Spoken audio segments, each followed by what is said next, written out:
Humans have been living alongside, migrating over, frustrated by, and depending on Arctic sea ice for thousands of years. But it was not until after we had landed on the moon 6 times that we had a reliable picture of just how much ice there was and how much it changed from season to season and year to year.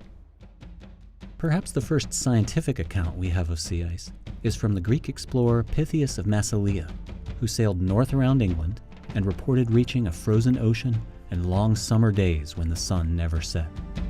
Pre-Inuit people lived and migrated on the ice, and Vikings kept records of sea ice observations as they explored and settled new lands. Since then, many Scandinavian and Russian Pomor peoples have lived with sea ice, and Inuit culture has been intimately tied to the ice for 1,000 years.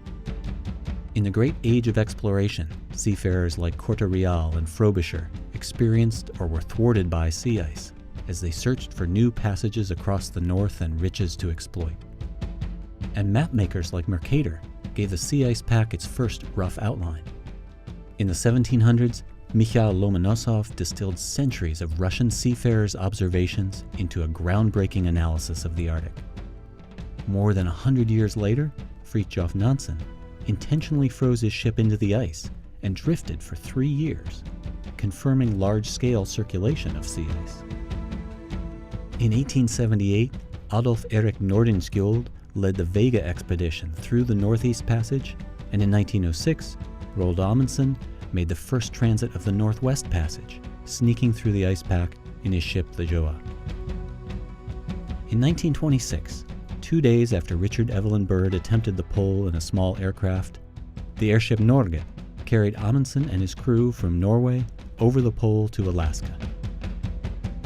Soon after, a slew of scientific research camps migrated on the shifting ice, including 88 Soviet stations, logging more than 100,000 total miles of drift, and the famous American T3 camp on Fletcher's Ice Island, which was maintained for 20 years.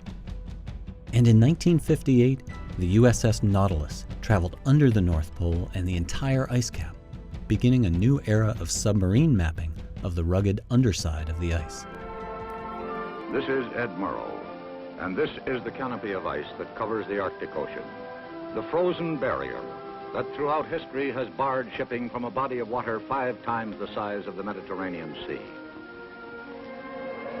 Only once, shortly after the turn of the century, has man reached the North Pole by a surface route. No ship has ever reached the pole. Even the most powerful icebreakers are helpless against this frozen barrier.